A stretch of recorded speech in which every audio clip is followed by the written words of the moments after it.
venerable hermano, el venerable dragón Escarabel al sistema. Adelante, venerable dragón, con su disertación. Le oímos.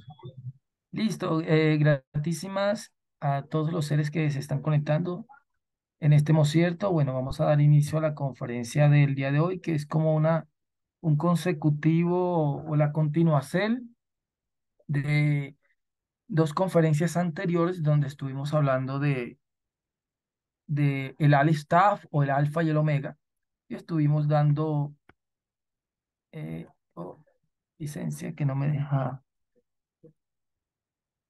em,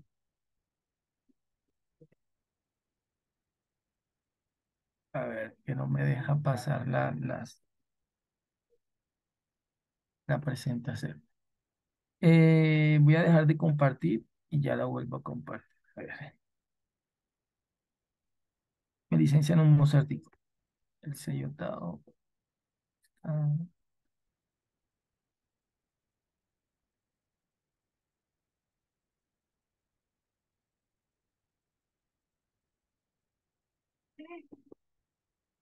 Venerable dragón, su merced ya tiene la función activada. Listo. Por favor, me indica si están viendo mi pantalla en este Mozierto. Sí, se ve, maestro. Listo, gratísimas. Les decía que esta es la continuación. Estuvimos hablando, bueno, de pronto algunos seres no estuvieron presentes en esas dos conferencias, donde estuvimos hablando del Aleph Taf o el Alfa y el Omega. Sí, que hacíamos referencia. Voy a hacer un pequeño resumen bien corto.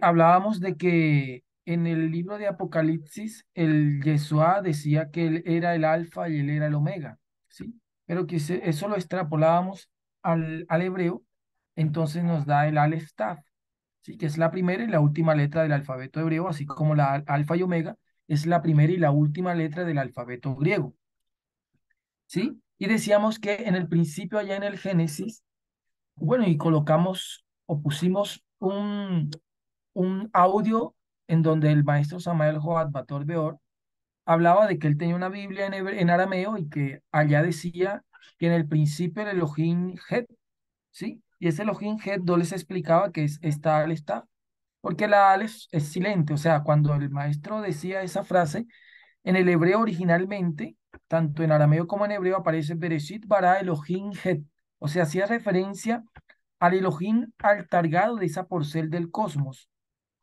solo que en las traducciones fue quitado. Eso lo vimos y yo puse varias, creo que en las dos clases puse el audio en el cual el maestro decía, cuando leemos en hebreo, decía en el principio el Elohim Het o el Elohim Aleph Taf o el Elohim Alfa y Omega, haciendo referencia a ese principio por el cual se hicieron todas las cosas y que en las traducciones desafortunadamente fueron quitados. Fue quitado esa porcel porque aparentemente no tiene una traducción, ¿sí? Pero ya cuando se entra un poco en las cuestiones sagradas, se sabe que Aleph es la primera y Taf es la última, o sea, el principio y el fin de todas las cosas, la Aleph y la Taf.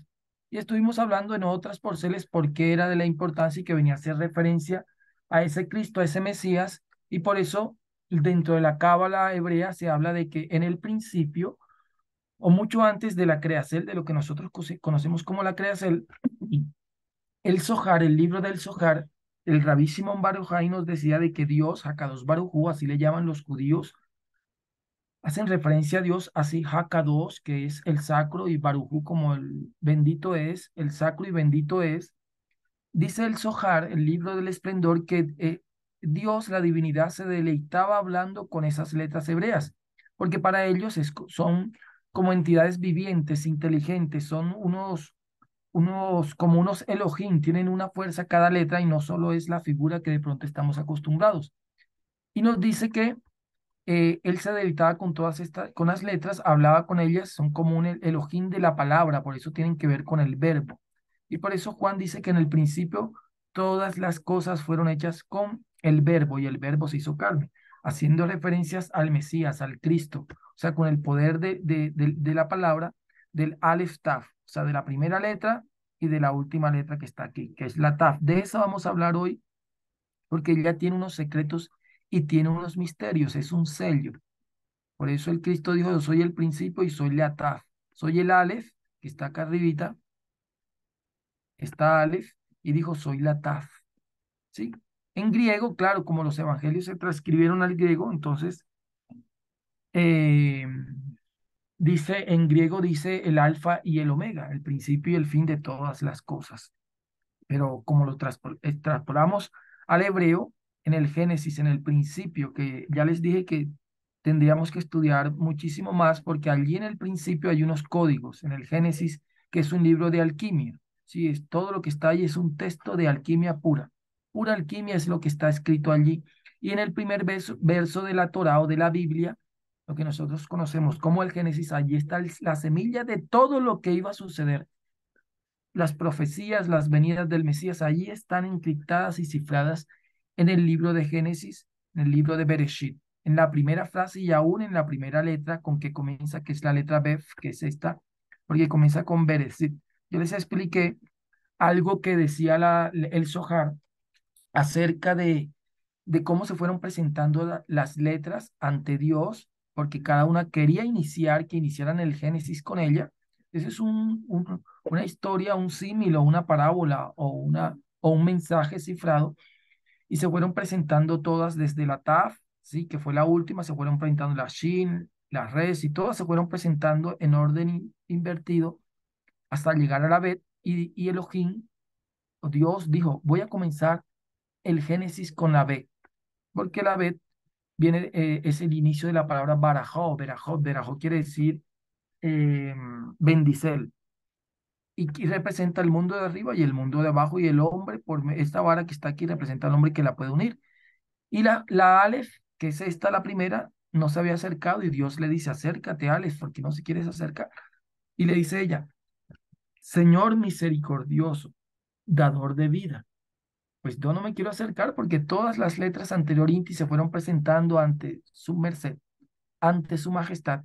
Y su merced a cada una le dijo, y le dijo una cosa buena, pero también le dijo que no podía iniciar la creación por otra cosa que de pronto estaba intrínsecamente en cada letra. Entonces, y como su merced ya escogió la B, entonces yo mejor no voy a interferir en su mandato de que ya eligió la B como la letra con que iniciar el Génesis, el Bereshit. Entonces Dios le dijo, es cierto que inicié con la Bef, porque comienza la palabra Berajot, que es bendición, y quiero un mundo de bendiciones, pero tú representarás la primera letra, la Aleph, que es esta que está aquí, que representa las aguas de abajo y las aguas de arriba. Y si sumamos, eso representa el uno, la unidad, que representa a Dios, la ley del amor, la ley del uno. Y si sumamos numéricamente como está conformada esta letra, nos va a dar 26. Bueno, eso lo vimos en la clase anterior, porque aquí tiene una yud, que es otra letra, la letra símero 10, que es esta, que representa una semilla. Todas las letras fueron hechas con esa semillita, que representa la energía Crestus Cristo, la energía seminal, la energía sexual dentro de los hombres, esta yud. Por eso todas las letras fueron hechas con esa yud. Todas tienen esa yud, todas. Y aquí hay una yud y acá abajo hay otra yud y aquí hay una bat. Si sumamos eso nos da 26. Ahí aplicamos la cábala o la gematría, y 26 es el valor numérico o gemátrico de uno de los nombres de Dios de misericordia, que es Yud-Hei Vav-Hei. Bueno, eso lo vimos en la clase anterior. Hoy vamos a hablar el nombre de la conferencia. Bueno, hay bastantes cositas por estudiar. Esperemos que poder ganarle la batalla a Cronos en este hoy, o si no, entonces continuaremos en la próxima clase. Em, bueno, el nombre de la conferencia hoy es el sello Tao, y tiene mucho que ver con eso que hemos venido hablando, porque tiene que ver con esta letrica, que es la letra Tao o Taat, que es el mismo Tao que por estos días el maestro Keliun Zeus viene a entregar. Es un sello, es un símbolo, es una cruz, es una señal que deben de llevar los redimidos. Por eso se llama la cruz Tao, el sello Tao, o el sello de los redimidos. Y ha aparecido, o lo han utilizado muchas culturas, de pronto le hacen algunos cambios, pero eso representa un sello que solo podrán llevar los redimidos. Desde el libro de Ezequiel vamos a estudiarlo hasta el libro de Apocalipsis y algo otros textos que hablan de este sello que deben de llevar los redimidos y tiene que ver con el Tao o la cruz Tau o la cruz Ang. Si ven la imagen que está de fondo, ahí vemos al dios Horus entregándole la cruz Ang. Y miren que no es casualidad que siempre señala hacia la nariz, ¿sí? Porque eso tiene unos secretos. Tiene un secreto esa cruz Ang. ¿Sí la ven? Ahorita vamos a hablar de ella. La cruz Ang o la cruz ansada, que representa el Tao, porque los egipcios también tuvieron el Tao por aquellos días y luego se convirtió en un Tao negro. Pero ellos también tuvieron ese Tao representado por esa cruz. La cruz Tao, la cruz Ang o la cruz Ansada. Y vamos a mirar algunos secretos, algunos misterios que están allí escondidos. Como les dije, hay bastante cosas por estudiar, pero vamos a ir adelantando. Bueno, esto fue lo que vimos, por ser de lo que vimos en la clase anterior. Esta es, voy a ver si me ven un poco. Esta es la letra Taf, ¿sí? La letra Tau o la letra Taf es la última letra del alfabeto hebreo. Y el Cristo dijo, yo soy el alfa y el omega, pero si lo extrapolamos al hebreo, es lo mismo que decir, yo soy el Aleph Taf, o sea, la Aleph y la Taf, esta última que está aquí. Vamos a mirar que hay unos secretos porque ella representa un sello, representa una protección, representa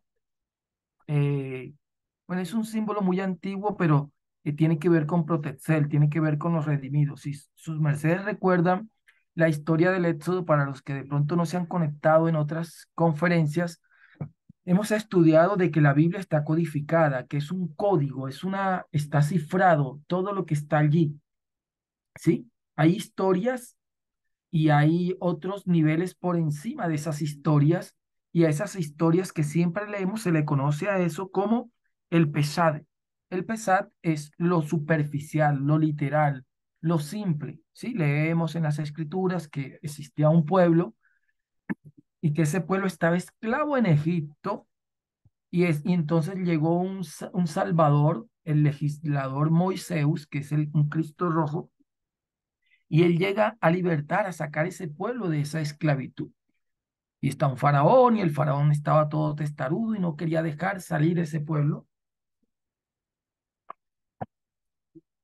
Bueno, todo eso tiene una simbología, además de la historia, ¿sí? Además de esos personajes que fueron a hacer todo ese drama para que quedara en la posteridad y luego nosotros, cada uno de los seres humanos, poder aplicar todo eso que está allí de ese drama que debe ocurrir en la conciencia de cada uno de los seres humanos, o sea, de sus mercedes, de mi ser y de todos los seres, de las Abas, de los Evas. Toda esa historia debe ocurrir en la conciencia de los seres humanos.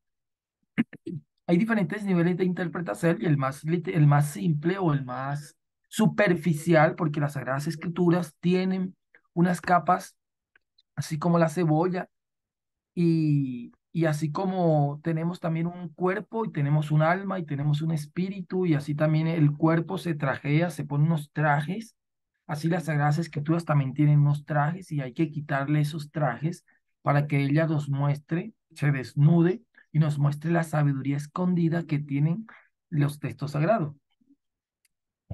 Y hay una historia que nos habla el pueblo de Israel, que el pueblo estuvo en Egipto, ¿sí?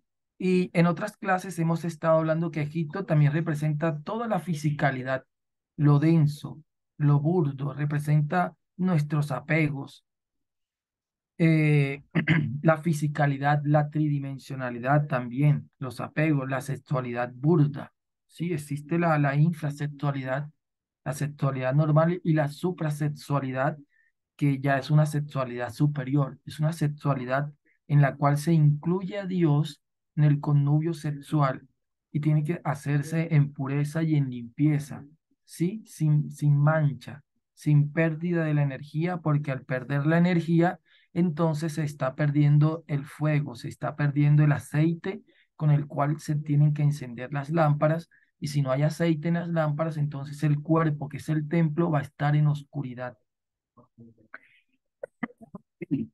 La humanidad practica el sexo normal y muchos y seres con un nivel bajo practican hasta la infrasexualidad.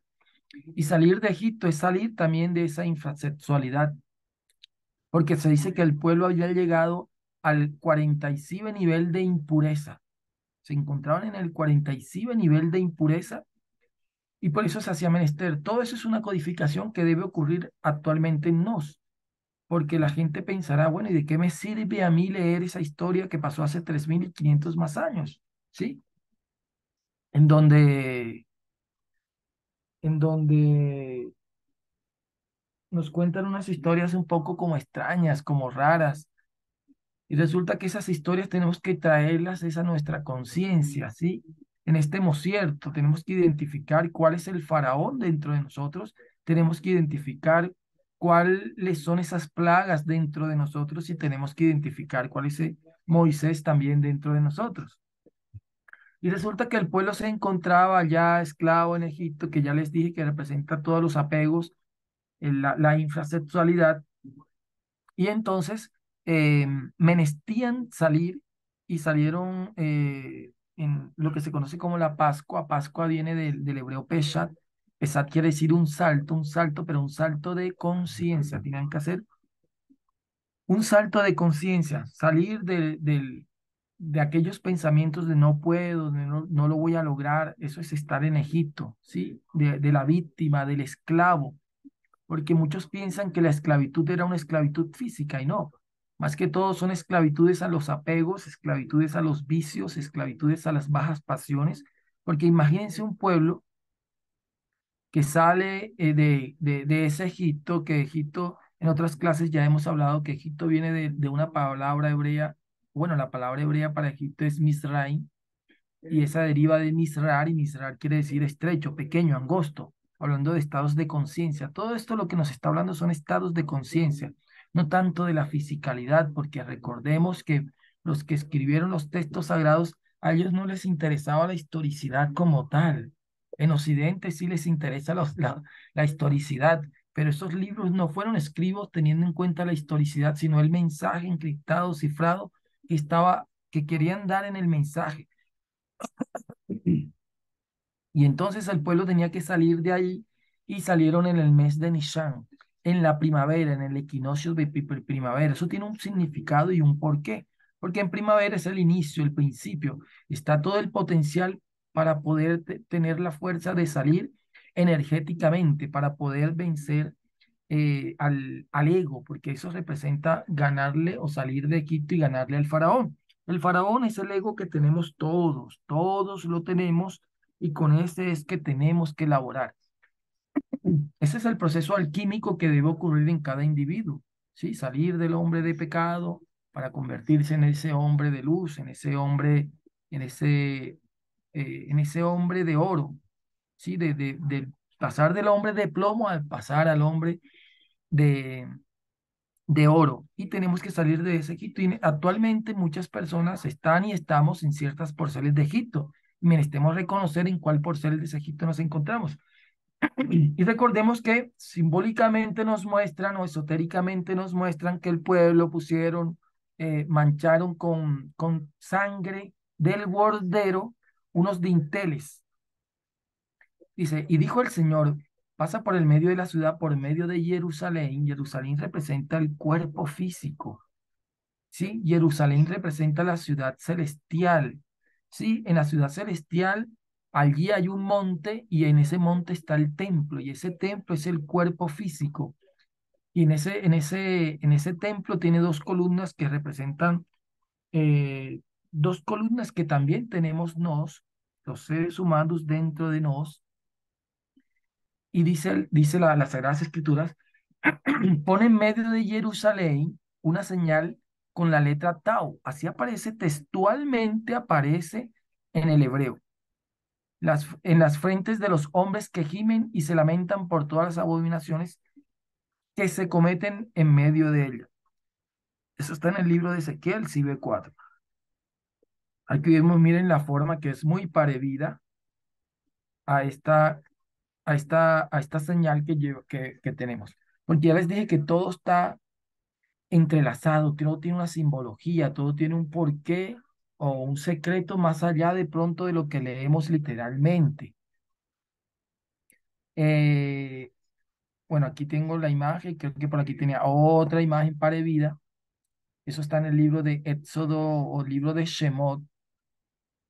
Los libros en las Sagradas Escrituras, nosotros los conocemos como el libro de Éxodo, ¿sí? Porque se habla de la salida del Éxodo, el que hizo alguna de pronto de las traducciones, pero originalmente a ese libro se le conoce como el libro de Shemot o Shemot. Shemot viene de Shem, Shem es nombre en hebreo, porque todos los libros de las Sagradas Escrituras comienzan o le dan el nombre de acuerdo al primer verso de cómo comienza. Por ejemplo, Génesis, en el principio, que es principio, así comienza el Génesis. O en hebreo es Bereshit, en el principio crió, formó Elohim, o Bereshit bara Elohim Het.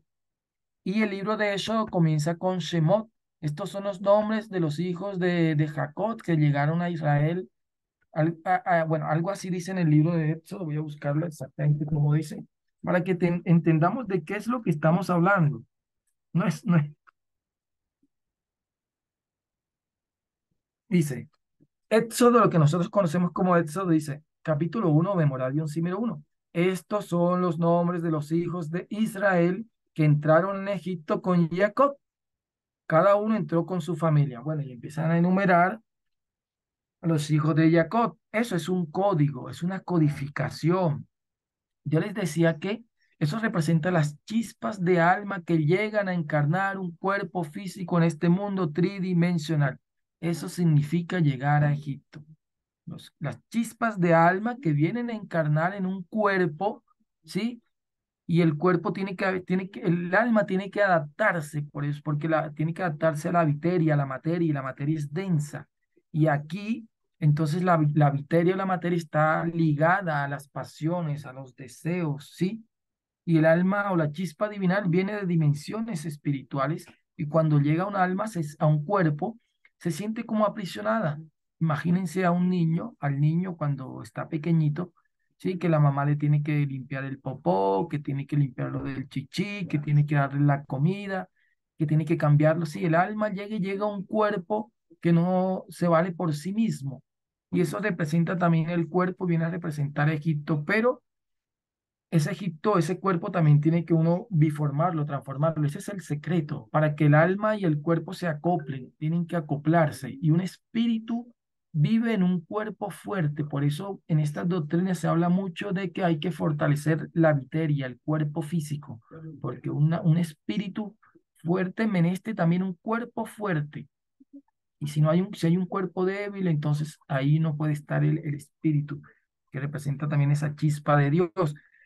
Entonces, cabalísticamente, esas chispas que dicen estos son los hijos, los nombres de Israel que entraron en Egipto, sí, entraron en esa frecuencia, que entraron en esa dimensión, que entraron en ese estado de conciencia llamado Egipto, que vienen y los representan en un lugar físico, en un lugar geográfico, pero tiene mucho más allá de eso, más allá de lo físico y mucho más allá de lo... Licénciame un certico.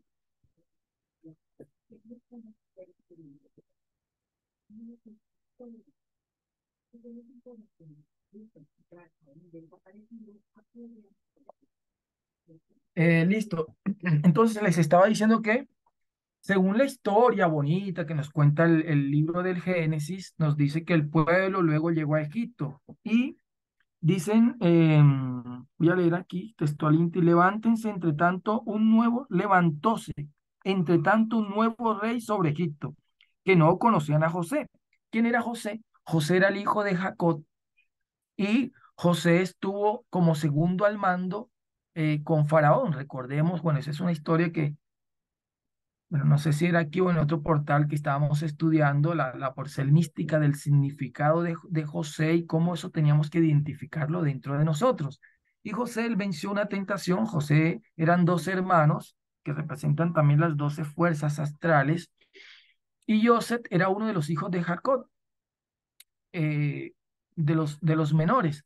Y José fue vendido, ¿sí? Y es llevado a Egipto, y allí él estaba como mayordomo, y la esposa del mayordomo se enamora de él porque y Joseph era de hermoso parecer, era hermoso por fuera y por dentro, porque él había logrado un alto grado de castidad, la verdadera castidad, y por eso se reflejaba. Y dicen los Midrash, los libros que utilizan los judíos para darle una interpretación metafórica, que aparentemente son historias como exageradas, pero detrás de eso o por encima de eso hay un significado, que son los Midrash. Y dicen los Midrash que cuando Joseph salía en las carretas con el faraón a hacer sus diligencias, las muchachas se montaban en los techos a mirarlo, a observarlo, a mirar su belleza, a contemplar su belleza, porque era un hombre o un varón justo, porque él representa a los hombres justos, ¿sí? A él se le llamó en la Biblia, se le conoce como Yosef Hasadik. Y yo, José Hasadik, José, el justo. Hasadik quiere decir el hombre justo, ¿sí? El hombre que es casto, el hombre que no pierde su semilla. Y él sabía ese secreto, y la esposa de Botifar, que era hermosa también, un hermoso parecer, él pasó esa prueba, y a partir de allí que él no derramó su semilla, que él no se entregó, que no se metió en adulterio, porque él sabía el secreto del Berit, él sabía el secreto de Yesod, por eso a él, dentro de la mística hebrea, bueno, ahora lo vamos a mirar más adelante, a él le corresponde la ubicación arquetípica en el libro, en el árbol de la vida, en el árbol sefirótico es Yesod, porque representa el sexo, porque representa la piedra angular, representa la pureza sexual. Y a él empezó a llamársele José Hasadit, o sea, José el justo, luego de pasar esa prueba que nos narra la Biblia, cuando él pasa la prueba con la esposa de Botifar. Y él, bueno, a él lo venden, luego él descifra, él es un Cristo, él representa también a un Cristo, y por eso hay una similitud entre la historia de Joseph y la historia de Yeshua ben Pandira, que es muy parecida porque los dos son unos Cristos. Y bueno, él fue un retorno, Joseph fue uno de los retornos del venerable maestro Samael Joad Bator Beor. Entonces les decía que él había logrado un alto grado de pureza, de belleza, por su castidad, porque era casto, porque no perdía su energía sexual, la mutaba, la biformaba, la transmutaba. Y además de eso era un hombre íntegro en todo lo que hacía, ¿sí? En su pensamiento siempre estaba la conexión con Dios, siempre él tenía la certeza de que todo lo que ocurría en su vida, y ese es un ejercicio que tenemos que hacer, un, una enseñanza de que él decía, todo lo que ocurre en mi vida es para algo, y para algo bueno, para mejorar, hay algo detrás de esta historia, de este drama. Él comprendió que la vida es un drama, ¿sí? Y por eso cuando, bueno, toco esto porque voy a hablarles un poquito del Éxodo. Eh, cuando él, cuando él se encuentra con los hermanos, que todo eso tiene un significado y de pronto lo podemos estudiar en otras clases, y la Copa de Benjamín, Egipto, los siete leones que iban a pasar hambrunas y no pasaron, porque él tenía unos secretos para guardar el trigo y la cebada y todos los aliciertos para que no se dañaran, porque José representa el que conecta el mundo físico con el mundo espiritual. Y por eso está en Yesod, que es el sexo. Por eso por medio del sexo podemos comunicar el mundo físico con el mundo espiritual. Y si Yesod se fortalece, si Yesod se limpia, y si Yesod está puro, y si hay limpieza en Yesod, entonces se puede conectar el mundo físico, las dimensiones espirituales, con el mundo tridimensional. Pero si Yesod está sucio, si hay un cortocircuito, entonces el influjo no puede llegar. Y el mundo físico de la persona que representa a Egipto va a estar en un caos, va a estar en hambruna, va a pasar hambre, va a pasar, no hay abundancia, porque Joseph también representa la abundancia. Él era un hombre muy rico, era el segundo al mando. Bueno, cuéntanos, Midras, también que después de que ese faraón murió, él pasó como primero al mando por 40 heliocrones más. Entonces, ¿por qué estoy refiriendo a esto? Porque cuando leemos aquí en la Biblia dice, levantóse entre tanto un nuevo rey sobre Egipto que no conocía a José. el cual dijo a su pueblo, he aquí el pueblo de los hijos de Israel es mayor y más fuerte que nosotros. Ahora pues, seamos sabios para que con él, porque no se multiplique y acontezca que vinieren guerras y también se junte con nuestros enemigos y pelee contra nosotros y se vaya de la guerra. Entonces pusieron sobre el comisario de tribus que los molestasen sus cargas, edificaron a Faraón las ciudades de los bastimentos, Pitón y Ramsés, pero cuando más los oprimieran, tanto más se multiplicaban. Bueno, ahí nos está diciendo que llegó un nuevo faraón y que no se acordó de Joseph. Y eso es un poco como extraño y raro, porque Joseph, todo el mundo lo conocía por lo que hizo, porque él no solo, dicen los textos, salvó a Egipto, sino al mundo de la hambruna. Es más, aún hoy hasta los pueblos, porque la tumba de Joseph está en el actual Palestina, allí se encuentra, y ellos también conocen y saben, y Joseph es el que salvó al mundo, así lo conocen. Entonces es como extraño que un faraón ahora diga, no, yo no conocí porque no había pasado mucho tiempo y que no conozca a Joseph. ¿Por qué? Porque todo eso es simbólico, porque nos quiere decir algo mucho más allá de lo que está allí escrito. Se habían olvidado de Joseph, se habían olvidado de la pureza sexual. Y por eso era que estaban esclavos en Egipto, porque más que una esclavitud física, una esclavitud de maltrato, era una esclavitud a los apegos, a las bajas pasiones. Yo les decía que cuando una persona tiene ese apego de pronto a la pornografía, entonces él no lo quiere soltar, él quiere, ese es su amigo, sí, quiere vivir con eso. Y ese apego, hay un apego ahí, no quiere salir de ese Egipto. Por eso es que nos muestra la Biblia y nos dice que el pueblo salió y a los 3 días se querían regresar. Imaginen sus mercedes, si a su merced lo tienen en un calabozo y le están pegando y lo maltratan y le pegan con latigazos y lo tienen así, levantando ladrillos y de repente vienen un salvador o una persona y los va a sacar y los saca.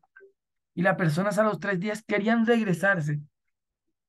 Sí, pónganse a pensar, querían regresarse era porque no está hablando tanto de la esclavitud física, sus mercedes, está hablando de la esclavitud a las pasiones, a las bajas pasiones, a los apegos.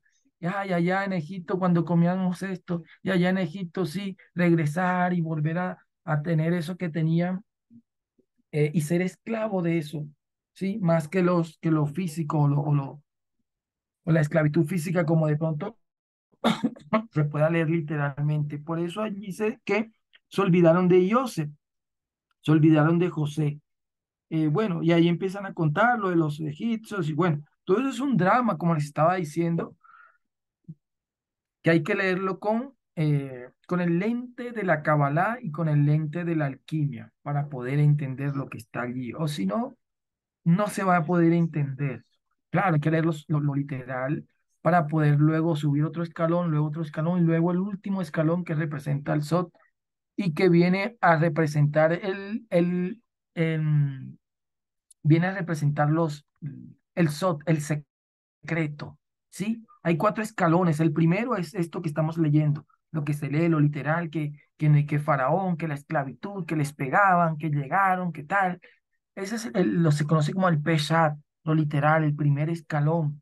Hay otro escalón que se llama el Remesh, que es lo simbólico, las parábolas. Otro es el Drash, que tiene que ver con los Midrash, la interpretación de esas parábolas. Y por último, el Sot, el secreto que es esto que estamos, o bueno, por ser de esto que estamos estudiando, que ya es el estudio de la Kabbalah, sí, que es el secreto o la clave para poder interpretar las Sagradas Escrituras. Una persona que diga que estudia Cábala y no estudia estos códigos de las Sagradas Escrituras, hay que alejarse de esa persona, porque nada tiene que ver eso con la Cábala, ¿sí? La Cábala se estudia para poder lograr descifrar los códigos, poder interpretarlos y poder traerlos a nosotros, a nuestra conciencia, esos códigos que están ahí. Bueno, ahí vemos esa simbólica del pueblo saliendo de ese Egipto que ya les dije que es un estado de conciencia y todos en ciertos estados de conciencia estamos en Egipto, entendamos esto. y tenemos que salir de allí y conquistar la Gea prometida, ¿sí? Y llegar a ese Israel no es solo un lugar geográfico, ¿sí? Israel, recordemos que la primera persona que le llaman Israel es a Jacob, y Jacob representa, bueno, Jacob, la palabra Jacob viene de talón, es un código de Jacob, y cómo eso lo podemos traer a nuestro ejercicio personal. Realmente somos Jacob y todos potencialmente podemos ser Israel. Y recordemos que él lucha con un ángel y él le gana a ese ángel y el ángel lo bendice dándole a él el nombre de Israel. O sea, le dio el nombre de su ser interno, de su simbre, le dio el simbre. Israel quiere decir el vencedor. Is también representa, bueno, era como se conectó con su andrógino divino. Is es el eterno femenino.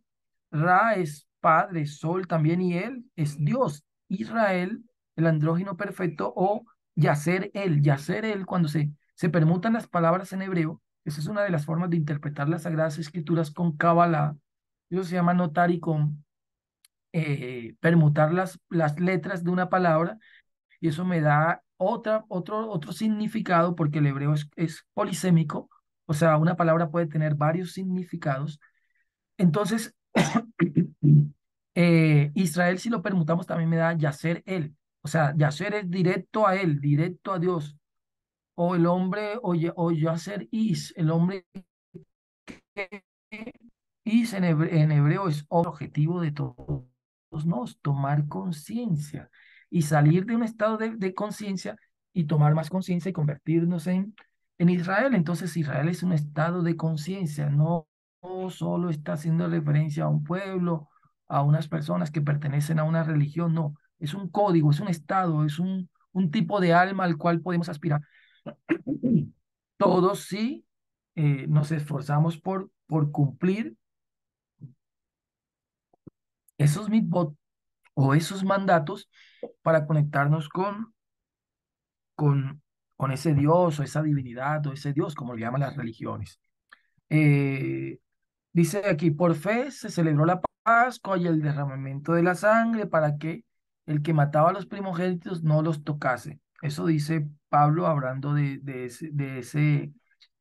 ese proceso que aparece allá o que estábamos leyendo, de esa señal que pusieron ellos. Fue una señal. Dice, el dintel de las casas tiene el significado de la señal del cordero en la frente. Casa es nuestro cuerpo físico y el dintel son nuestras frentes. Allí debe haber un sello y vamos a hablar de ese sello, es el que vamos a hablar. Que tiene que ver con el Cristo,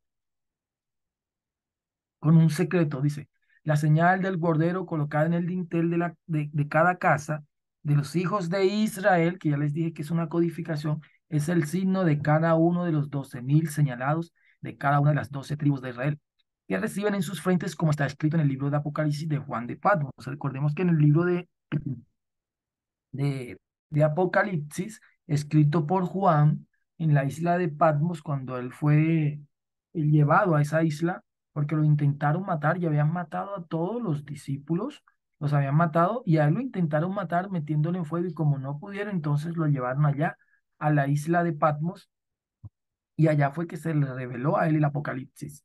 Y dice, miren lo que dice el Apocalipsis 7:2, hablando también, no lo dice em, explícita inti, pero sí menciona una señal parecida y dice, y vi otro ángel que subía del nacimiento del sol,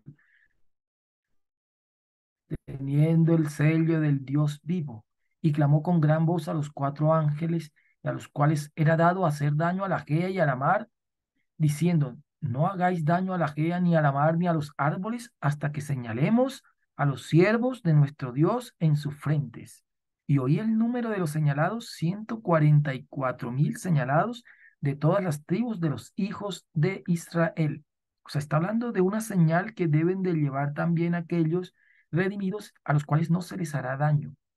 ¿Sí? Cuando lleguen esos tiempos críticos, no se les hará daño a cierto grupo de personas. Vamos a seguir estudiando porque ya les dije que hay bastante bastantes cositas por estudiar. Eso está en el libro de Apocalipsis. Esta es la cruz Tau, ¿sí? Que de ahí deriva también la cruz Ang, que es esta cruz que vemos aquí, que la utilizaban los egipcios. Vamos a mirar que tiene mucho parecido entre la cruz Tau, la cruz Ang, que utilizaban los egipcios, que representa, eh, bueno, esa cruz ellos la utilizaban. Vamos a mirar otras imágenes más adelanticos para que se den cuenta. Eh,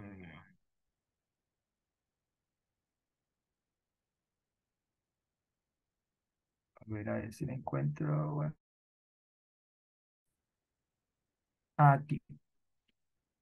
Esta cruz, si la ven, es la cruz Ang, que para los egipcios él representaba, era un símbolo de vida, sí, de la inmortalidad, de la eternidad, eso representaba. Y no es casual, como les decía en la clase anterior, de que en muchas representaciones, bueno, a los faraones, en la tumba de Tutankamón, de Ramsés, también se encuentra, creo que esta imagen es una en la cual está Horus entregándole la cruz Ang a Ramsés III.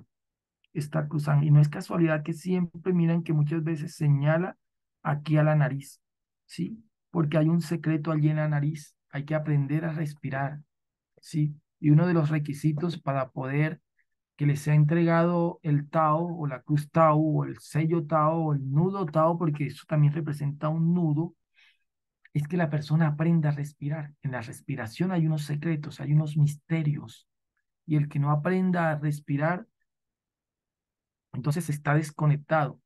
Para los hebreos místicos, la respiración representa el punto por el cual podemos conectar el mundo físico con el mundo espiritual. Yo creo que en esta clase o en otra clase yo les decía que la mística hebrea nos cuenta de que cuando ocurrió aquel suceso en el cual el hombre bajó de frecuencia, ¿sí? Espiritual, sí, que la Biblia nos lo muestra como que Adán y Eva y la serpiente, y que Eva tuvo contacto con la serpiente. Bueno, ya les había explicado que eso representa una caída sexual. Era una raza roja que en esa época eh, nos cuentan los maestros que en la época de la Lemuria ocurrió aquel acontecimiento, aconteció cierto, que nos lo muestran las Sagradas Escrituras cuando dice que Dios hizo caer en sueño a Adán, o sea, al hombre andrógino, o sea, al hombre que tenía los dos sexos, sí, el hombre que tenía esas dos polaridades, Adán, y hizo caer en sueño a Adán con M, con men, Adán, el hombre andrógino, y de allí sacó a Eva, ¿sí?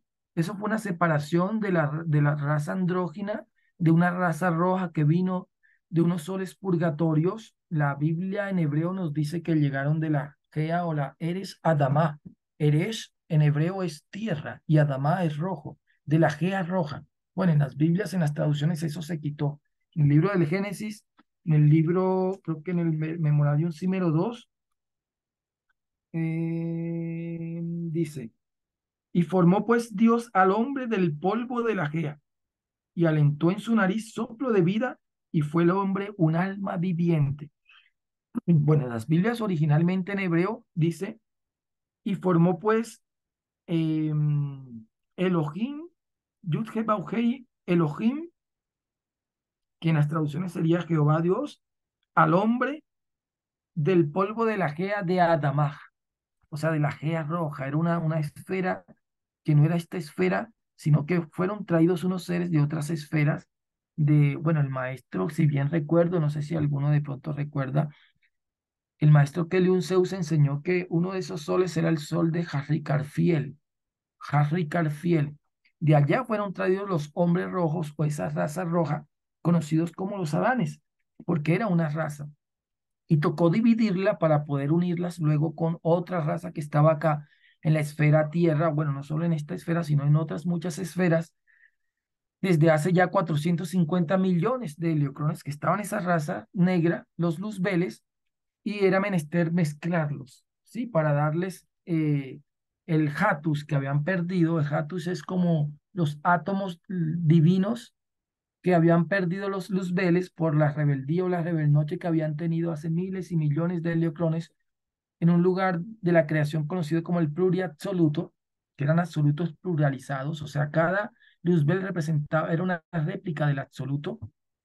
Se revelan, fueron lanzados a los abismos y luego son llevados a las esferas, y ya ellos llevaban 450 millones de electrones cuando los Adanes llegaron. Y eso hace apenas, bueno, digo apenas, en comparación con los 450 millones que llegaron los Adanes hace 18 millones de electrones. Y eso ocurrió en esa época conocida como la Lemuria.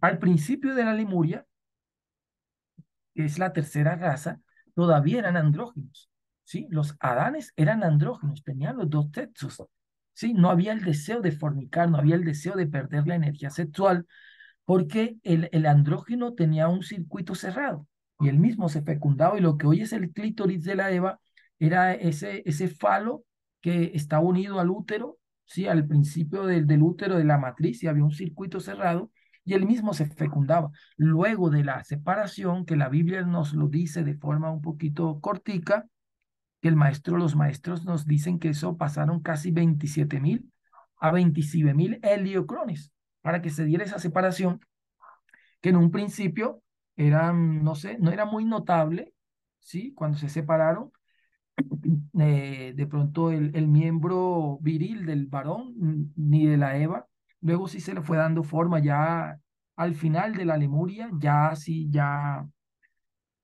tenían marcado, el hombre tenía marcado sus órganos sexuales, y la Eva tenía ya marcado sus órganos sexuales, pero en un comienzo, creo que la tercera subraza, y es todavía no era muy visible esa división de lo que ocurrió allí en ese lugar o en ese Génesis. Y allí nos dice de que eh, formó Jehová Dios al hombre del polvo de la tierra y alentó en su nariz soplo de vida, y fue el hombre un alma viviente. Bueno, y sopló en su nariz. Y resulta que la nariz, la palabra nariz en hebreo, bueno, ahorita no recuerdo bien, la palabra es neshima, creo. Y tiene relación con la palabra neshama. Y neshama en hebreo quiere decir alma. O sea, está relacionado el aliento de vida de esa alma, que fue lo que insuflaron con la respiración. Y les iba a decir de que dicen los sabios de que en ese acontecimiento que nosotros conocemos como el pecado original, y las religiones nos lo muestran como el pecado original, ahí pasó un acontecimiento en el cual se bajó de frecuencia. El hombre de luz, el Adán que venía de réplica del Adán Cadmón, que es el Adán primordial, el hombre de luz, aquel Adán que tenía todas las luminarias, él llega a cumplir esa misión porque ellos sirvieron de Cristos, ¿sí? Ellos sirvieron de Cristos para poder mezclarse con esa raza de los luzbeles y entregarles el Hatus, y por lo más que tuvieran la posibilidad de levantarse nuevamente, los luzbeles. Bueno, ahí está la historia de Samas, el señor Samas, que es la serpiente esa que les enseña a fornicar, a perder. Luego de la separación, él les enseña a fornicar, les enseña a perder la energía igual a los luzbeles, y ellos quedaron embelesados. Era una forma de poner como un polo ajea, ¿sí? Para que se quedaran embelesados los luzbeles, quedaran embelesados con las negritas y quedaran embelesados con los paisajes, y se les quitara un poco en la mente aquel fermento de la rebeldía que traían de siglos y siglos y siglos. Y fue menester utilizar esa estrategia. Sirvieron esos hombres rojos de Cristos. Ellos sirvieron para hacer esa misel. Y en esa época, bueno, la Biblia nos lo cuenta un poco resumida, y nos dice que Eva vio la manzana. Bueno, no vio la manzana, dice, vio el fruto. Ya lo de las manzanas, yo lo expliqué en clases anteriores, que por allá en el año 386, cuando el señor Jerónimo hizo unas traducciones de la Biblia, él allí coloca como en latín, él hizo una traducción del griego al latín vulgar, ¿sí? El latín que hablaba el pueblo, el latín raso. Y la palabra malum es malo, y malus es manzana. Entonces, como en la Biblia o en las Sagradas Escrituras dice el árbol de la ciencia del bien y del mal. Entonces dijo Jerónimo, de la ciencia del bien y del malus. de la manzana, Malus. Entonces el fruto era la manzana y de ahí vienen las tradiciones. Aunque sabemos que la manzana tiene una connotación sexual, porque miren que siempre en las simbologías, en las teologías místicas, se ha mencionado la manzana como un símbolo sexual también, porque representa de pronto, si se abre por la mitad, representa de pronto las caderas y las porceles íntimas de la Eva. Recordemos la manzana de la discordia en la mitología griega, cuando se da la guerra de Troya, o las manzanas del país de las Hespérides, que el Cristo Heracles o Hércules, como se conoce en Occidente, fue a cumplir una misión cuando el primo lo envía a cumplir una de las 12 labores, y una de las 12 labores de Heracles o Hércules, que son unas labores iniciáticas, era ir al país de las Hespérides y allá tomar unas manzanas de oro, ¿sí? Y allí habían también un dragón que las custodiaba, al igual que acá en el Génesis, cuando el Elohim pone unos querubines con espadas de fuego para que custodiaran y el hombre no volviera a comer del árbol de la vida. ¿Sí? Habían caído por ser sexual, porque fue una caída sexual. Cuando se habla del fruto prohibido fue que Eva tuvo relaciones sexuales con la serpiente, con Samas, Samael. Bueno, Samael es el deseo de Dios y Samas es el deseo de Dios en los hombres y Camael es bueno, el deseo como el deseo infernal. De ahí viene la palabra. Por eso las personas practican el sexo en las camas. Y el dios del deseo dentro de los hindúes es Kamadel, bueno, si bien recuerdo. Miren que todo está conectado. Bueno, hay una historia bonita con Shiva y cuando el dios del deseo lanza una flecha. Bueno, eh, entonces les decía que ese Sama se metió en la conciencia, hablaba en la conciencia como los Adanes, mm, para ellos todo era bueno, sí, había una inocencia total. Entonces, como se metió en la cabeza Samas y les enseñó todas las técnicas habidas y por haber para que esa raza perdiera la energía sexual, sí, y bajaron de nivel de frecuencia energética, espiritual, bajaron tener esa conexión con el Adán Kadmon, el hombre primordial, bajaron al Adán Tatoní, el primer Adán, licencia, el Adán Harrison. Harrison quiere decir el primer Adán. Y luego bajaron al Adán Tattoni. Tattoni quiere decir caído. Caíron de frecuencia y por eso fueron expulsados de esos lugares, que eran unos estados paradisíacos, de éxtasis, unos estados de contemplación máxima, que se vivían en esos, que eran como unas burbujas, y allí se alimentaban esos seres de alimentación manásica, no tanto física, sino energía manásica, ¿sí? Y eran mutantes en un 100%, porque ya les dije que en ellos no estaba el deseo de fornicar, en ellos no estaba el deseo de perder su semilla, el semen o el vitriolus, no estaba porque estaban unidos y el circuito estaba cerrado. eh, y posteriormente sí, cuando ya Samas les enseña, la serpiente Sama, que él vino a cumplir esa misión, y esto siempre tenemos que decirlo, según nos cuentan los maestros, él no quería, pero él, por ser el deseo de Dios, él conocía cuál era el pensamiento de esos luzbeles, porque los luzbeles fueron hechos con un fuego un poco más denso del cual fueron hechos los Elohim, pero eran hechos de un fuego, ¿sí? Como fueron hechos los Elohim. Y en ellos también estaba esa presencia de Dios. Y cuando alguien de pronto necesitan hacer una misión en una ciudad, pues envían a quien conoce de pronto más de la ciudad, quien conoce los recovecos y quien conoce cómo, dónde venden tales cosas en la ciudad. Eso siempre pasa y por eso a Samar lo envían a hacer esa misión que él no quería. Le quitan la conciencia y fue enviado acá y a él le colocan el órgano cundartiguador, ¿sí? Que iba a ser como esa ancla, iba a ser como ese polo ajea que iba a conectar esos seres, ¿sí? Los iba a conectar con acá, con esta tridimensionalidad, con esos deseos.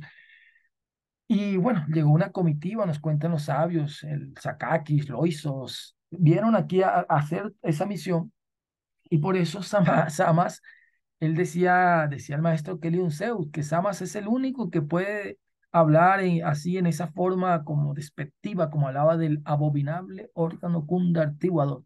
Así decía el maestro Samael, aún peor en sus escritos, y nos decía el abominable órgano cundartiguador. Y decía que era la consecuencia del ego y bueno, todo el, el, el, el deseo, la lujuria, porque eso fue lo que fue implantado en esa época. Y Samas enseñó todos, o sea, bajaron ellos de ser esos semidioses en potencia, porque eso eran los Adanes, sí, la raza roja, la raza de los Adanes, traídos de esos soles purgatorios, en ese potencial, y cayeron, o sea, perdieron ese aura de la presencia de Dios, de Elohim, del Shelen Elohim, perdieron esa frecuencia porque empezaron a derramar su energía sexual, el líquido sacro de la vida, y sus lámparas ya empezaron a apagarse, y sus templos ya estaban apagados porque no tenían ese aceite. Y él les enseñó esa cuestión, el señor Samas, pero hoy Samael levantado, porque él le tocó ir por todos esos recovecos y él empezó a hacer todo lo contrario a lo que hacían esos seres y él se fue levantando, levantando y levantando. Y hoy él trae un mensaje que es todo lo contrario a lo que él enseñó en esa época. Si en esa época enseñó a caer a los hombres rojos, les enseñó a fornicar, les enseñó a perder la energía sexual, les enseñó a perder la energía seminal, la energía genética, hoy él viene a entregar todo lo contrario y viene a levantar a los hombres, a que retomemos nuevamente ese estado en el cual el Adán estaba conectado cuando estaban en esos Edenes. Edén y Adán tienen mucho parecido. Edén, Adán, ADN, tiene mucho, mucho parecido las palabras en esos estados de éxtasis, ¿sí? Y que desafortunadamente, bueno, tocó hacer todo ese drama que ocurrió, todo ese acontecimiento en el cual bajaron de ese estado de conciencia los Adanes y quedó, y por eso en el sexo hay un secreto. El sexo tiene unos misterios. En el sexo hay unas trampitas. ¿Por qué? Porque cuando se tiene sexo, si el hombre y la mujer tienen sexo y se llega al máximo éxtasis, entonces el hombre, el ser humano, recuerda en sus memorias genéticas por allá guardadas aquellos mociertos cuando se estaban en esos lugares edénicos. Dicen los sabios, por ejemplo, el Zohar, el libro del esplendor, nos cuenta que el máximo placer que puede tener un hombre actualmente en la tridimensionalidad es solo una parte, bueno, me explico. Si lo comparamos con la sensacel o el éxtasis que tenían esos Adanes allá en los Edenes, era 70 veces más. O sea, hoy el hombre cuando tiene un orgasmo, o sea, cuando pierde su energía sexual, si lo comparara con los estados que se sentían en esos Edenes, ¿sí? Era 70 veces más esa sensación. O sea, el máximo placer que puede tener un hombre multiplicado por 70 veces. Claro, entonces ahí es donde está la trampa, porque el hombre quiere recordar, volver a estar en ese momento donde no, se pierde la noción del espacio-tiempo, ¿sí? Y donde no hay ego, la noción del espacio-tiempo, solo por ese instante. Pero ¿cuál es la consecuencia? Que como el hombre, ahorita su energía sexual sale del cuerpo, como no tiene técnicas, entonces el hombre pierde la energía, fornica, pierde su oro, y el hombre quiere volver a recordar eso. El hombre y la mujer, el ser humano, y otra vez queremos otra vez volver allá, a recordar ese instante, pero la consecuencia es que pierde la energía y vuelve al otro día otra vez. Ahí está la trampita, porque tiene esos recuerdos, esas memorias genéticas allá bien guardadas, pero como no se tienen las técnicas, como no se tiene el Tao, no se tienen las técnicas del Tao, entonces el hombre que hace que pierde la semilla para volver a sentir esa sensación que les recuerda, en el cual se pierde la noción del espacio-tiempo cuando tiene el máximo placer, porque se empezó a confundir, o nos enseñaron de que eyaculación y ese máximo placer tenían que estar unidos. Entonces, como están casi que unidos por un hilito, entonces siempre se confunde y se piensa que al tener el máximo placer se tiene que eyacular y perder la energía. Esa fue la consecuencia. Entonces les decía que ellos, los judíos, bueno, por eso les decía que hay bastante cositas por estudiar. Les decía que ellos nos dicen, nos enseñan y también los maestros nos lo han enseñado, que en la respiración hay un secreto. El aprender a respirar y desafortunadamente no se sabe respirar, ¿sí? Hay que aprender a respirar. En la respiración hay un secreto y dicen los sabios que cuando Eva o esa raza, ellos miraron aquel fruto, que posteriormente quedó como la manzana, el fruto, él miró y sus ojos, o sea, el sentibio o el sentido del ojo cayó, pecó, como dicen las religiones, cayó de frecuencia. Y dicen que Eva tomó la manzana y la comió, o bueno, comió el fruto, lo comió, o sea que la boca también bajó de frecuencia o pecó, como dirían las religiones. Lo tomó, o sea, con su tacto también, el sentido del tacto también cayó de frecuencia y oyó lo que Samas le hablaba cuando hablaba, le estaba hablando al oído y le estaba diciendo esto y le estaba diciendo Samas el oído, pero dicen las Sagradas Escrituras que en ningún cierto dice que Eva olió. Entonces el olfato tiene un secreto porque fue el único órgano que no cayó. Y por medio del olfato, de la sabia respiración, del sabio uso de la respiración, de los pranayamas, sí podemos conectar nuevamente el mundo físico con el mundo espiritual. Nos podemos conectar con ese mundo físico. Y por eso en las Sagradas Escrituras dice que Dios insufló aliento de vida, ¿sí? Y sin ese aliento de vida, entonces el hombre fenecería. Porque yo les decía que podemos dejar de comer algún día, ayunamos varios días, podemos de pronto dejar de tomar agua, pero no podemos dejar de respirar, ¿sí? Algunos minutos porque automáticamente se pierde la conexión con ese hálito de vida que representa a Dios, que representa el íntimo de Dios, que representa Ya o Ja, como aparecen en las traducciones, y por eso el libro de los Salmos o el libro de el salmista escribió: todo aquello que respire, alabe a Ja, todo aquello que respire, alabe a Ya. Y por eso yo les decía en esa clase anterior que independientemente si la persona crea o no crea, si es atea, si es agnóstica, si es profesional, si no es profesional, si es campesino, si no es campesino, si es mujer, si es hombre, si es niño, debe de pronunciar el nombre sagrado de Dios para poder vivir.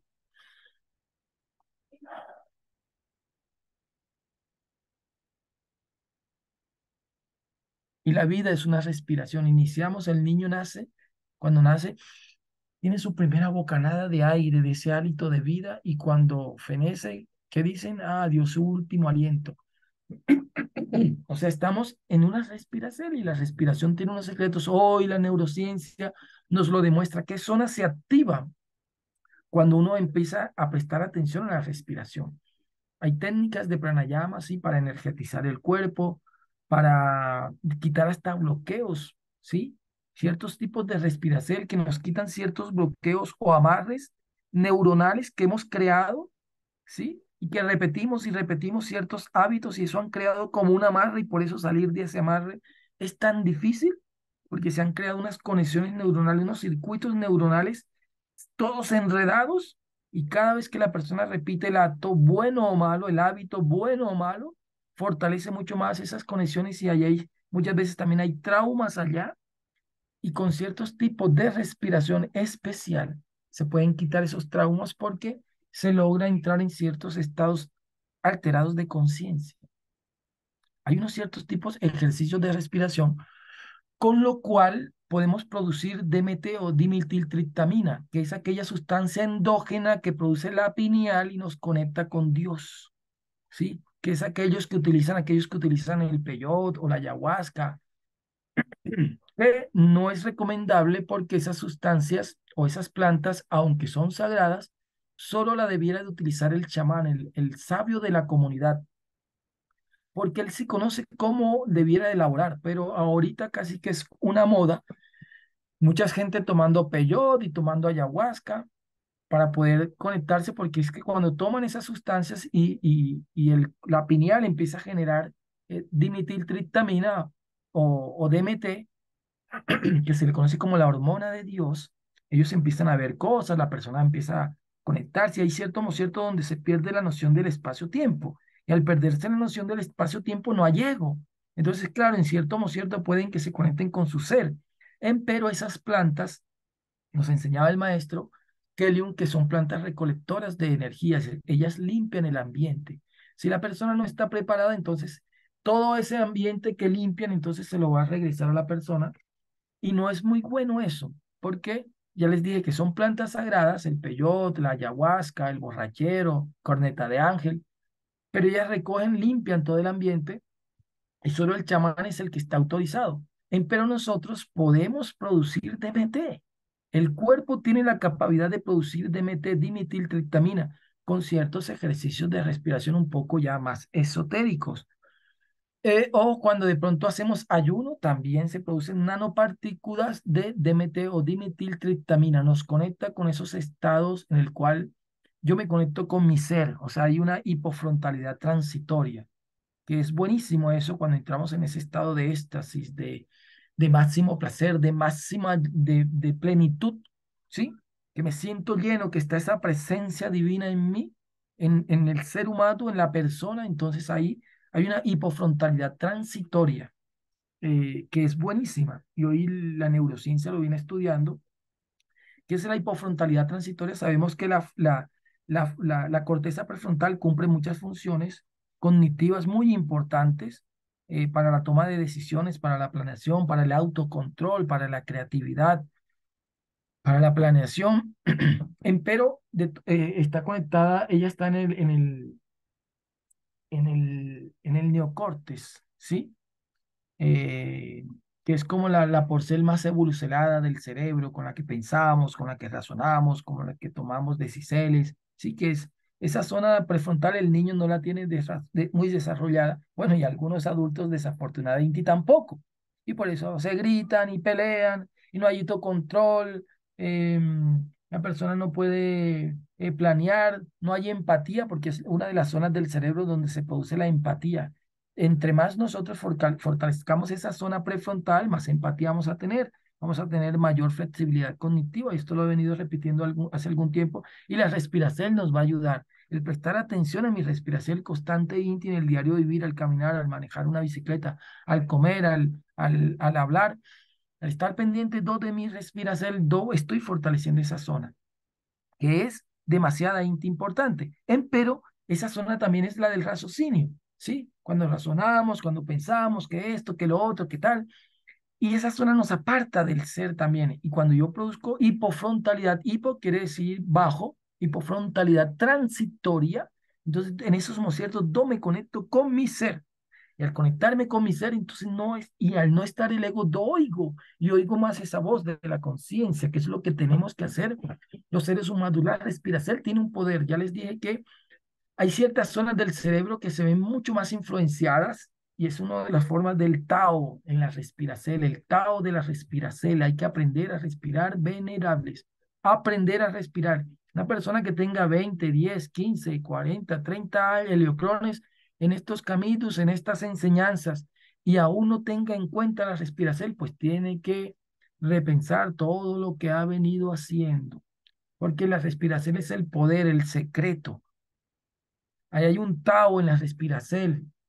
Hay ciertas zonas, por ejemplo, miren, ya les dije que cuando uno presta atención a la respiración, solo prestar atención, no estamos hablando todavía ni de llevar el aire al diafragma, porque así nos oxigenamos más, ni utilizar ciertas técnicas de pranayamas.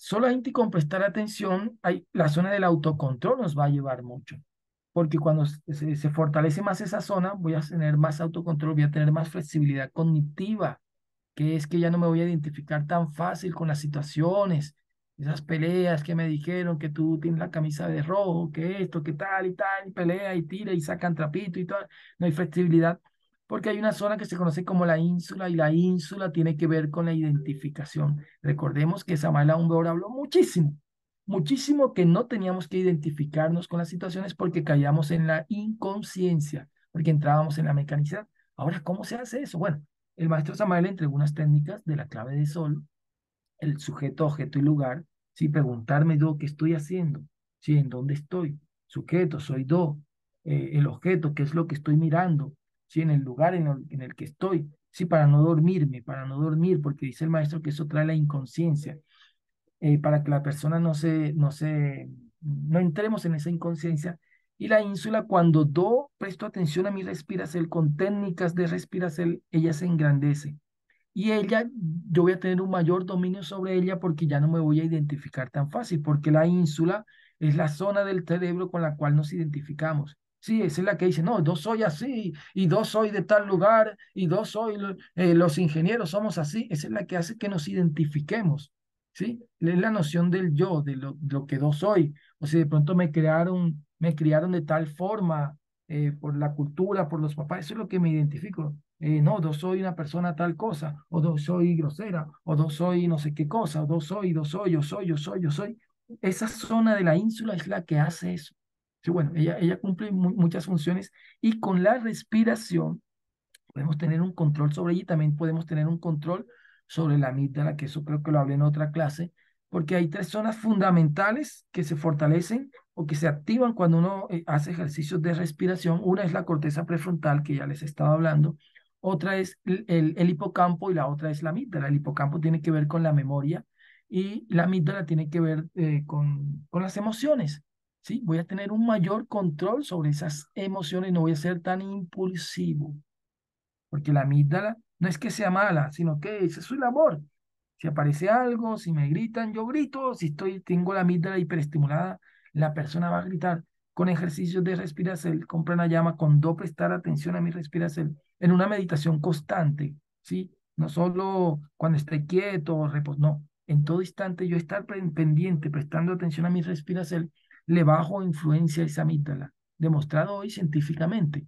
¿Sí? Al bajarle el tamaño de la amígdala o las amígdalas, porque cuando se habla de amígdalas son dos, porque se habla de los dos hemisferios, cuando se habla del hipocampo son dos, ¿sí? Se le baja esa intensidad y voy a tener un mayor control. Y ahí hay un secreto, control sobre esa impulsividad.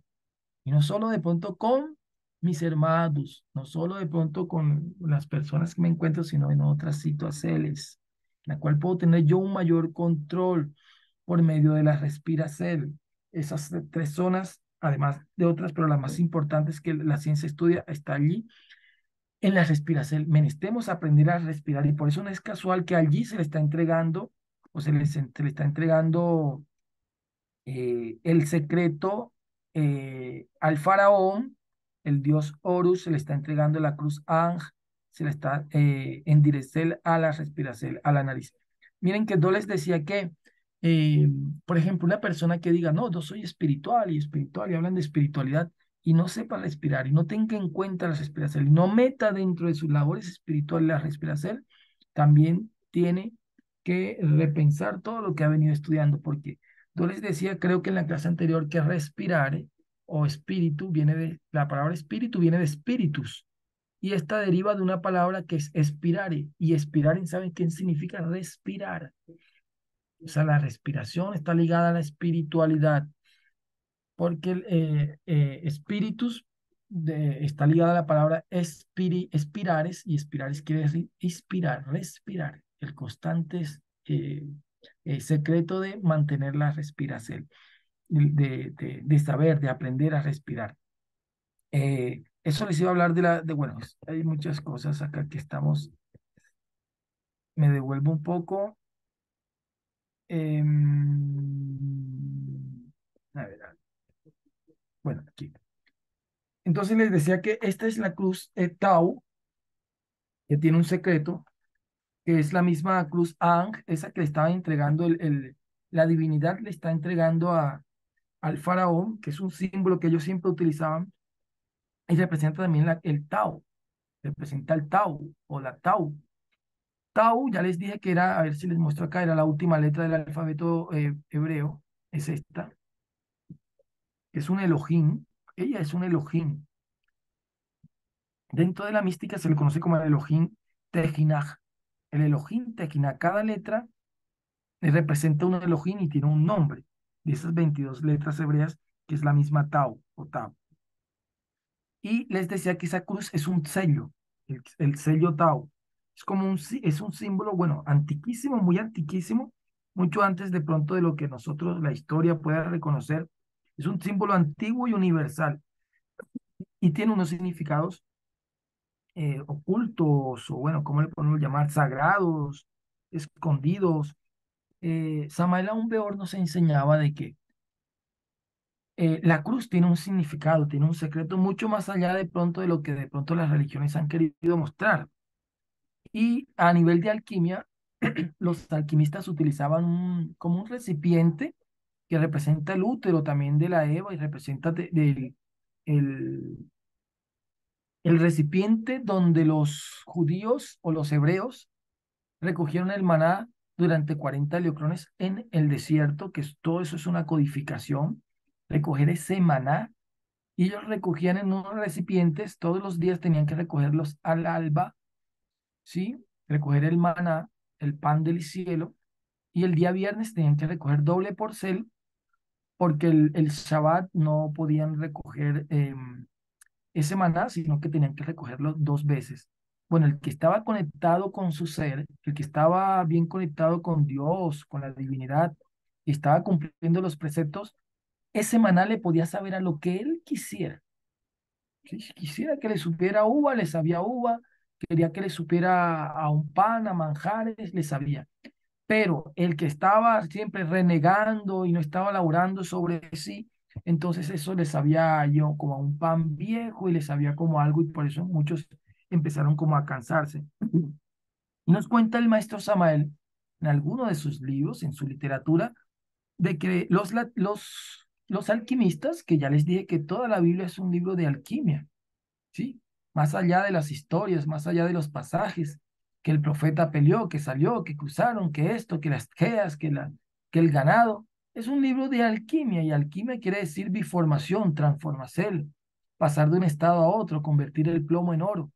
Y es la representación en nosotros de todo lo grosero, lo burdo, lo tosco, todo lo que tenemos denso dentro de nosotros y oscuro representa ese plomo, y hay que transformarlo.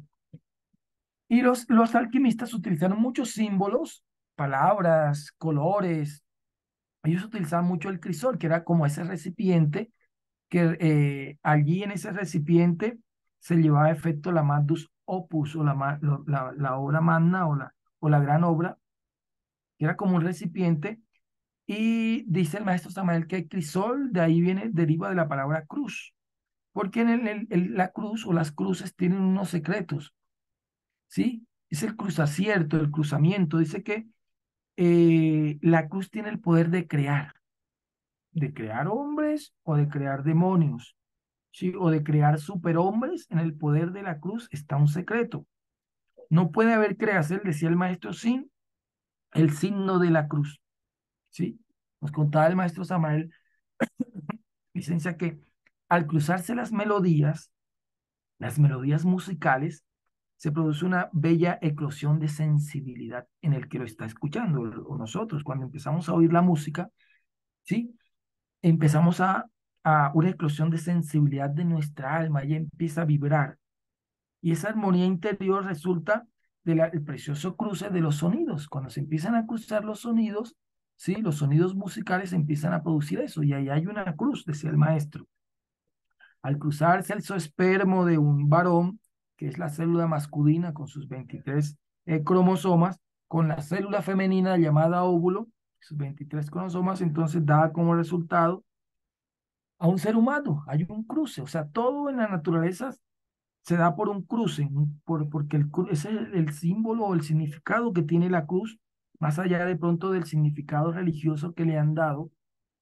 eh, es ese cruzacierto, o ese entrecruzar entre dos cosas para que se genere otra, ¿sí? Decía el maestro, el cruzar el pensar con el sentir en el ser humano eh,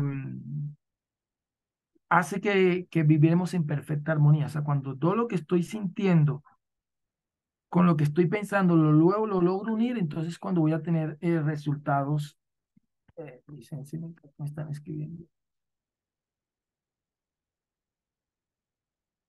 Ah, no, licencia.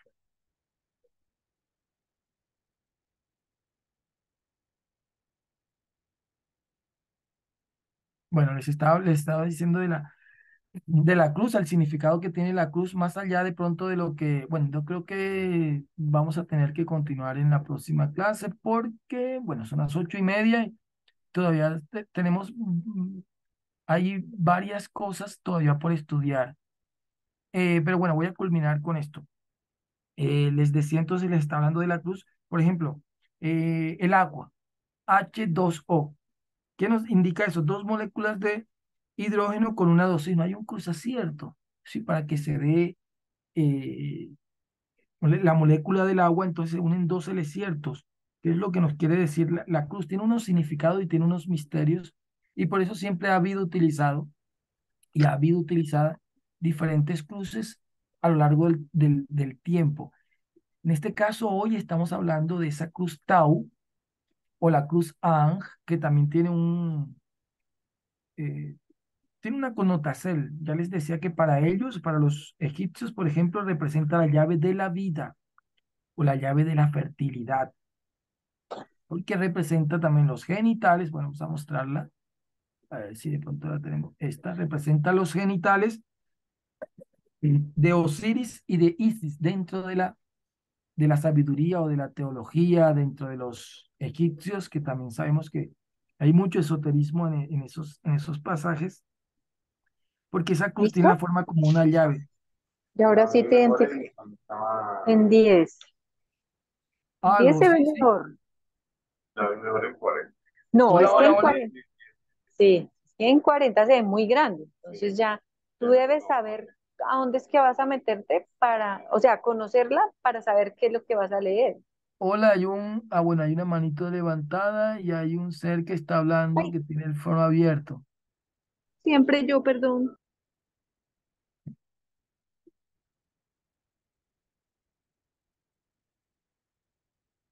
Bueno, bueno, hay una manito levantada. Ya le damos la madu a bueno, al madu galo. Ya le damos la palabrita, ya culmino acá algo y vamos a continuar ya en la próxima clase porque son las 8:30 y todavía nos hace falta más información para poder terminar. Entonces les decía que esta llave, que se conoce como Ang, ella también la utilizó mucho San Francisco de Asís.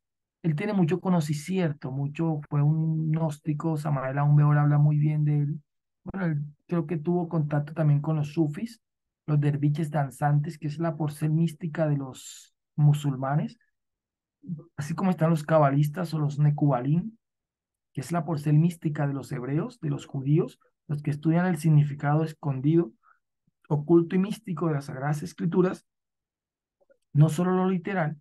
Los sufis también representan ellos, para ellos, son los derviches danzantes eran sufis, ellos danzando utilizaban en aquel drama conocido como la Shema, ¿sí? Que empezaban vestidos de negro y luego se quitaban ese manto negro que representa el ego y luego quedan vestidos de blanco y empezaban a danzar y a danzar y a danzar, que representan los movimientos de los planetas alrededor del Sol, empiezan a danzar y ellos lograban entrar en éxtasis.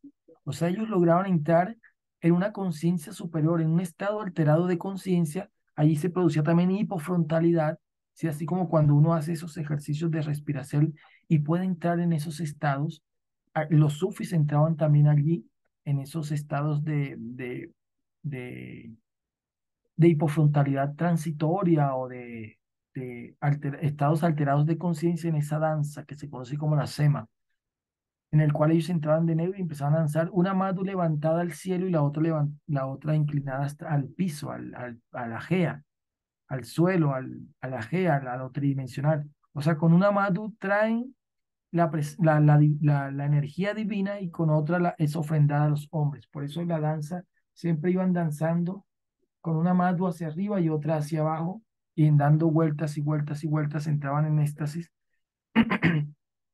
y lograban conectarse porque en ese cierto, cuando llegan en ese éxtasis, se pierde la noción del espacio-tiempo y al perderse la noción del espacio-tiempo, no hay ego y al no haber ego se conectan con su ser, con la esencia, porque desafortunadamente nos acostumbraron solo a estar en una monofase, en beta, todo el tiempo en beta, hablando, todo el mundo como estamos como un inti y no nos dejan conectar, no nos dejaron conectar con otras dimensionales o esos otros estados alterados de conciencia.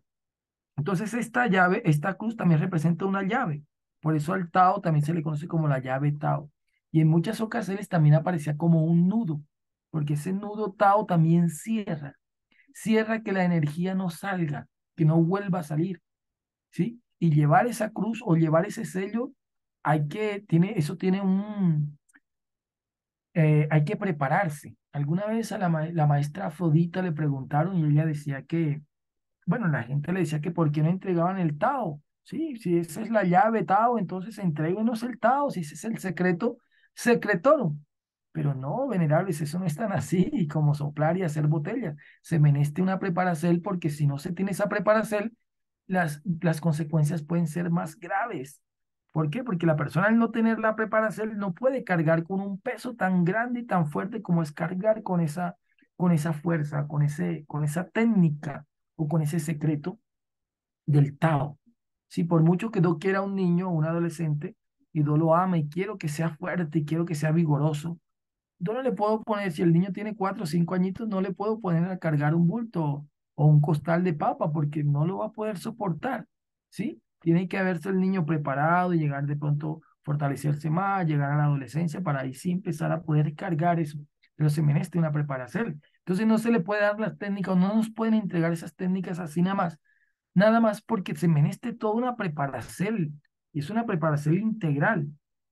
Sí, en cuanto al pensamiento, a lo que se habla, a lo que se come, a la forma de ser de la persona, porque muchos tienen el concepto errado de que solo el Tao está en el sexo, ¿sí? Ah, sí, el Tao, como que una llave hay que cierre, no, se meneste toda una preparación, porque si la persona no está preparada, esa energía le puede hacer daño si no la sabe dirigir a donde se deba dirigir, o si la persona empieza a crear un fuego extraño, ¿sí? Estando en adulterio o estando haciendo mezclas indebidas, ¿sí? Eso puede ser contraproducente, pero muy contraproducente, y por eso los maestros han cuidado. Claro, hay una profecía que dice que al final de los tiempos la llave Tao será entregada a voz populis, ¿sí? Para uno será para bendicer y para otro será para condena, para otro será para burla, ¿sí? Para aquellos que no estén preparados. Eh, entonces les decía que esa llave siempre la vamos a ver podemos buscar por acá, las figuras de esto lo vamos a dejar para la próxima clase, el significado de la serpiente de Moisés, la serpiente tentadora, la serpiente de bronce que levantó Moisés, que tiene que ver con esto que estamos estudiando. Vamos a estudiar algo de gematría o de numerología. Y les decía que, bueno, iba a buscarles una imagen. Bueno. Bueno, no, creo que no la monté, otra imagen donde siempre a los faraones se les ve llevando en la mano esa cruz, o esa cruz o la cruz ansada. La cruz que representaba el camino era como una llave que llevaba el camino, abría el camino a la eternidad. Era sí, como una llave mágica, capaz de entrar en los misterios del cielo y de la Gea, esa llave Tao, o la cruz Tao, o la cruz Am. El sarcófago de Tutankamón se encontró también esa cruz, porque representa ahí la inmortalidad. Y de otros faraones se encontró. Entonces, bueno, vamos a dejar hasta aquí. En la próxima clase seguimos hablando de por qué bueno, ¿qué representa ese sello? Vamos a seguir hablando, qué tiene que ver con el Tao, y qué tiene que ver con el Tao, y qué tiene que ver con esos símbolos que allí aparecen en los libros sagrados. Bueno, voy a leer por acá que Matías, gratitud Eterbio Maestro Sisterio, Matías González, bueno, gratísimas a su merced, venerable Matías, desde el país, el hermano país de Ecuador. Un abrazo para su merced. Y creo que había una manito levantada delante del ser que tenía la manito. Si no hay más inquietudes, entonces damos por terminada la conferencia del día de hoy y continuamos dentro de 15 días para poder terminar o, bueno, adelantar mucho más de lo que estamos estudiando. Adelante.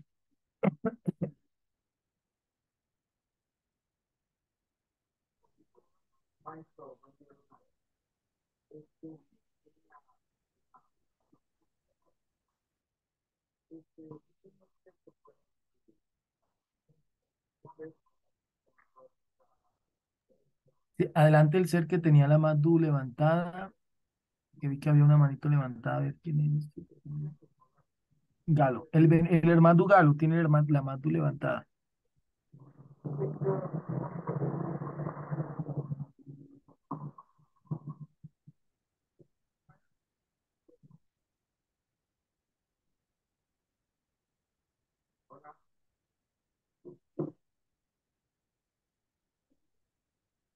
Bueno, parece que el hermano se desconectó, de pronto no nos está oyendo.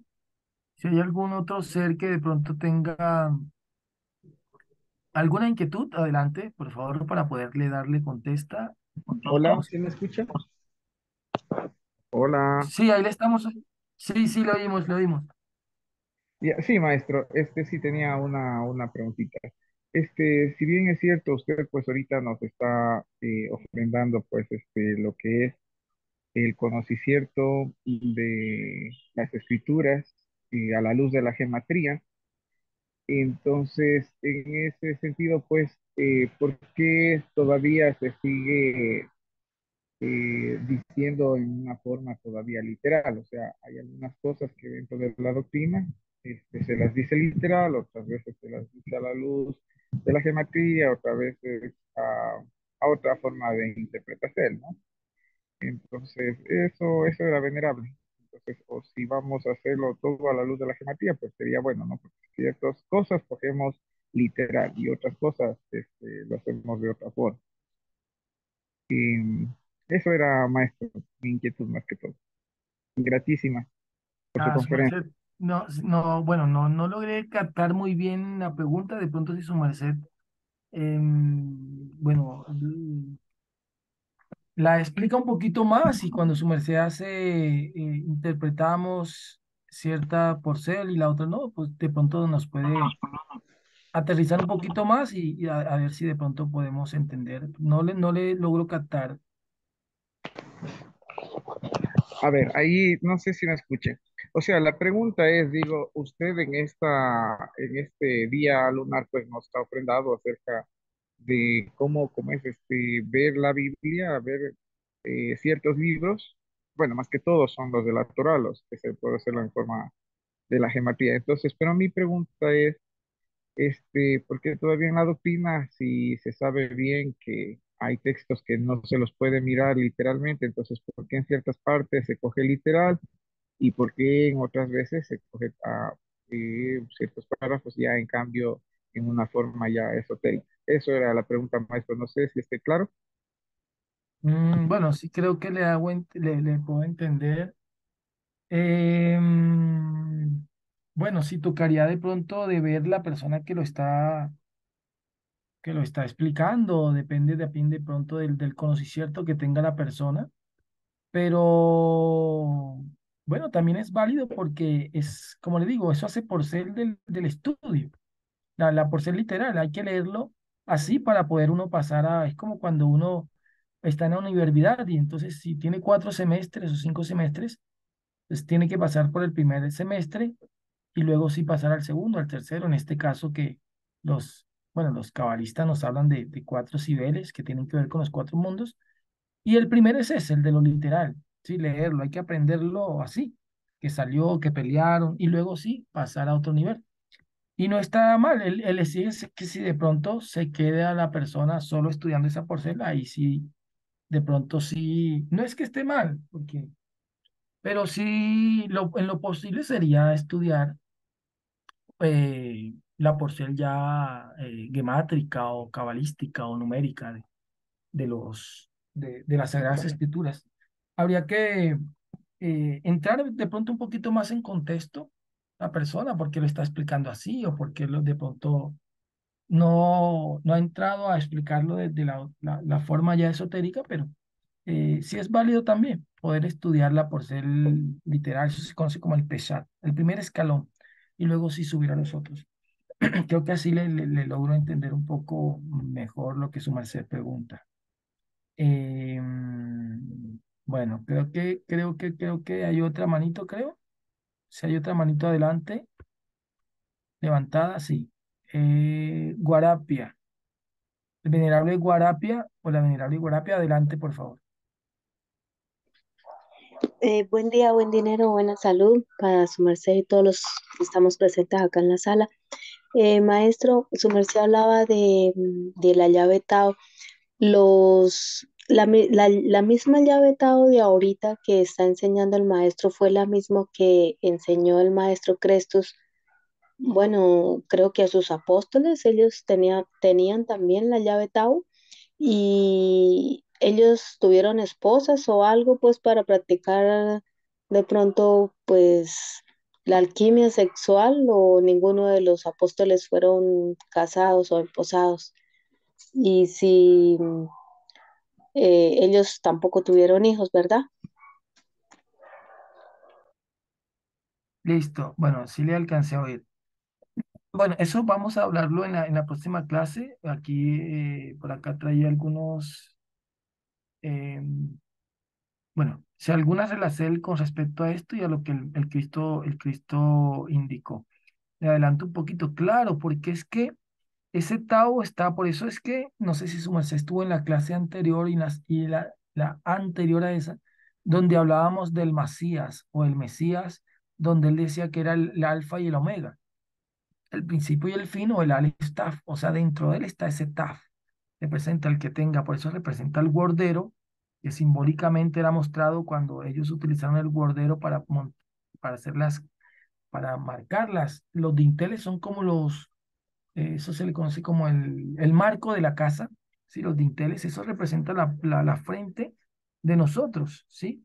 Y la casa representa el cuerpo y representa el bordero que hay que tenerlo. Por eso el libro de Apocalipsis, él habla de eso, de esa señal, ¿sí? Que hablan de 144.000. Eso tiene un significado y lo vamos a ver en la próxima clase. ¿Sí? ¿Cuál es el significado de los 144.000? Con el Yesod, con el Setzo, y que es noveno, que es la novena esfera.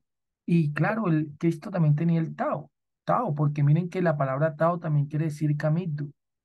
Y el Cristo dijo, yo soy el Kamitu, la verdad y la vida. O sea, él tenía el Tao y fue entregado el Tao a los mejores, les fue entregado el Tao en esa época. Y claro que conocían de los secretos de la alquimia sexual. Eso lo vamos a mirar en la próxima clase donde les explico gemátricamente, numerológicamente o lo que la gente conoce como cabalísticamente, por qué el Cristo dijo que así como Moisés, así como Moshe levantó la serpiente allá en el desierto, eso lo vamos a mirar. Así es menester que el Hijo del Hombre sea levantado. El Hijo del Hombre es el Cristo interno que todos tenemos, que es Tiferet. Y el árbol de la vida, hay que levantarlo. Y vamos a mirar gemátricamente, o sea, numerológicamente, eh, el por qué es así. ¿Cuál es la relación entre Masías o Mesías, serpiente, eh, mirándola numerológicamente? ¿Sí? Porque el Tao ha estado en todas las épocas. Los egipcios también tuvieron el Tao. En los primeros albores de la historia, también tuvieron el Tao. Gran porcel de los romanos también tuvieron el Tao, dentro de los griegos también tuvieron el Tao. Empero, esos hombres justos que empiezan a tener el Tao, se empieza a acabar esa generación y empieza a decaer, ¿sí? La- el poder que tenían empieza a decaer. Los egipcios, ellos tuvieron el Tao y luego pasaron a tener el Tao negro, pero en un principio ellos también fueron poseedores del Tao. Los cristianos, los hebreos también lograron cuando Moisés les enseñó técnicas, ¿sí? Con las cuales ellos podían levantar esa serpiente. Porque es que tenemos que salir del concepto de mirar, sí, la historia solo lo superficial, que es lo que hemos venido estudiando, y mirar solo a la imagen de una serpiente de bronce allá, que a ellos los mordían las serpientes. Entonces él fue a donde Dios y le dijo que las serpientes los estaban mordiendo, las serpientes venenosas, que esas serpientes venenosas representan las tentaciones. Entonces Dios le dio la orden de que le izara una serpiente de bronce. El bronce es una aleación entre, bueno, si recuerdo bien, entre cobre y estaño, que eso tiene que ver con alquimia, ¿sí? El cobre es una de las representaciones de, bueno, creo que de Venus, el cobre. El bronce es una aleación entre esas dos y lo utilizaron porque es así como el Hijo del Hombre debe ser levantado y por eso él hizo referencia, el Cristo también hizo referencia a eso, dijo, como Moisés levantó la serpiente allá, o sea, como Moisés, que Moisés también es un Cristo rojo, así se hace menester que el Hijo del Hombre sea levantado. O sea, menestemos levantar también ese Hijo del Hombre en nosotros, que es el Cristo íntimo, y eso es lo que va a representar el sello Tao. O sea, los hombres justos es el hombre casto, pero casto en una integralidad, ¿sí? No es solo porque no pierda la semilla, porque se ha llegado a cometer bueno, sinceros equivocados, como decía Samael Aun, que piensan que porque no pierden la semilla, pero están de pronto en adulterio y creando un fuego extraño, la persona cree que es casta, ¿sí? Tiene el concepto errado y hasta satánico de pensar de que porque no perdió la semilla, pero está acostándose con la primera jovencita que vea, y aunque no pierda la semilla, ahí no está haciendo casto, ahí lo que está creando es un fuego infernal, ahí lo que está creando es alimentando esa energía venenosquiniana, porque para lograr esa castidad integral se menester pureza, y para ver pureza tiene que hacerse o llevarse a efecto ese connubio sexual en un hogar bien constituido, ¿sí? En un emposorio constituido, bien constituido, o de no, no está haciendo nada. Entonces, claro, el Cristo también en esa época entregó ciertas técnicas a Nicodemo cuando él le dijo que había que nacer de nuevo. Sí, le estaba enseñando eso, le iba a dar unas técnicas a Nicodemo y Nicodemo le dijo que no entendía y él le dijo, si tú eres de los príncipes de la ley, porque él era uno de los fariseos. Existían 7 grupos de fariseos en esa época. Uno de esos fariseos se le conocen como los Benei Elohim, los hijos de Elohim. A ese grupo pertenecía Cristus, porque Cristus era de la línea de los fariseos. Solo que en los evangelios nos mostraron solo como a Jesús de un lado y los fariseos de otro lado, y eso no es tan así, porque habían 7 grupos de fariseos. Eso cuando uno lo sabe, cuando uno estudia el Talmud y cuando estudia la historia del judaísmo del segundo templo, que existían 7 grupos. Sí, estaban aquellos que eran los fanáticos, aquellos que eran los hipócritas, aquellos que bueno, querían que todos los vieran, que si hacían ayunos salían a las plazas para que lo vieran. Bueno, habían 7 grupos. De esos 7 grupos habían dos que eran mucho más afín con Yeshua, con Jesús. Por eso a él le llamaban el rabí. Rabí quiere decir maestro de Torá. Y solo a los fariseos le llamaban así, a los saduceos no le llamaban rabinos. A los celotes no le llamaban rabinos, no le llamaban rabí a los fariseos.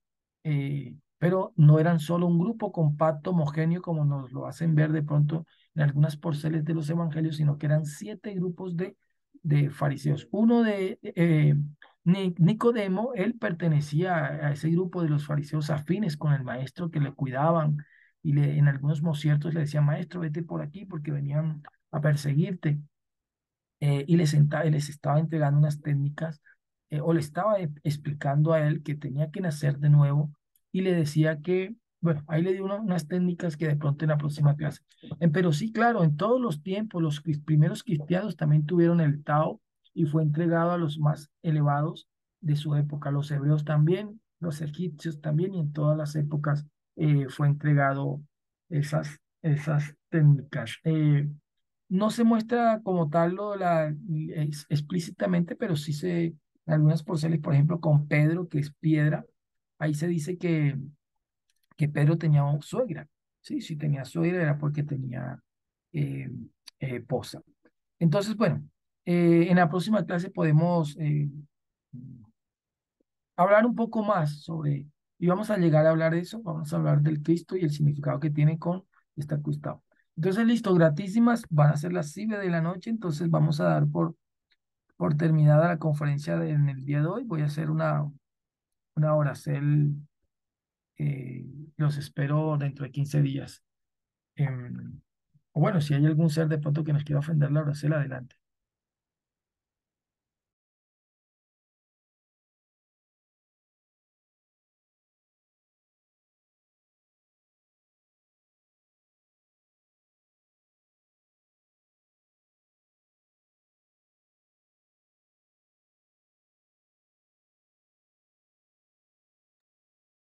Maestra, ¿puedo darla yo dos, una Eva? Más. Adelante. Bueno, ¿la puedo ofrendar, do? Sí, venerable, adelante. Listo, en runa de la salud.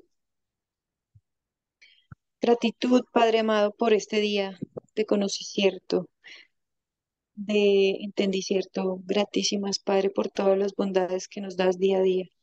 Gratísimas por el conferencista, el dragón Cisteide, para que su sabiduría esté con nos también.